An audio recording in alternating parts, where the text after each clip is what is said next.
నేను, నా చెల్లెలు ఏ విషయంలోనైనా నేను తనతో గొడవ పడతాను. అంతా మామూలే. మా మధ్య గొడవ ఎప్పుడూ సమానంగానే ఉంటుంది. నేను 2 కొడితే తను నన్ను 2 కొడుతుంది. తన మీద నేను రకరకాల కుట్రలు చేసేవాడిని, తను కూడా చేసేది.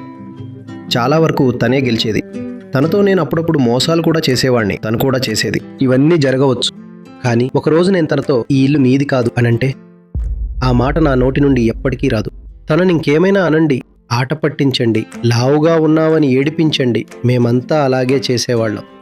కానీ ఇది నీ ఇల్లు కాదు అని మాత్రం ఎప్పటికీ అనలేం.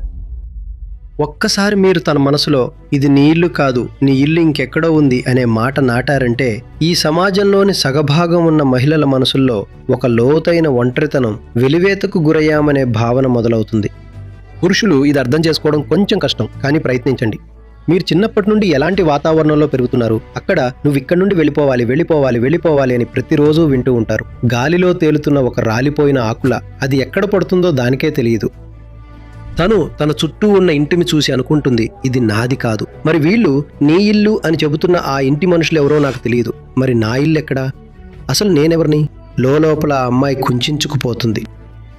తను భయపడుతుంది, నేను వెళ్లే చోట నన్ను కొడతారేమో అని. ఎందుకంటే తన ఇంట్లో వదినలు దెబ్బలు తినడం చూసింది, అమ్మను కొట్టడం చూసింది. తన అక్కలు వెళ్ళిన చోట వాళ్ళు పడుతున్న బాధలు వింటుంది. ఒకవేళ కొట్టకపోయినా సరే, అసలు శరణార్థి అంటే ఏంటో మీకు తెలుసా? మనం పుట్టి పెరిగిన చోటు నుండి మనల్ని తీసుకెళ్లి ఎక్కడో పడేసి ఇక వీళ్ళనే నీ వాళ్ళుగా అనుకో. ఏ స్థాయి కంటే నీ కన్న తల్లిదండ్రులు కూడా మారిపోయినంతగా వీళ్ళనే అమ్మా నాన్న అని పిలువు అని చెబుతారు. ఎవరో తెలియని వాళ్ళని అమ్మా నాన్న అని ఎలా పిలవగలరు? కానీ తను పిలుస్తుంది.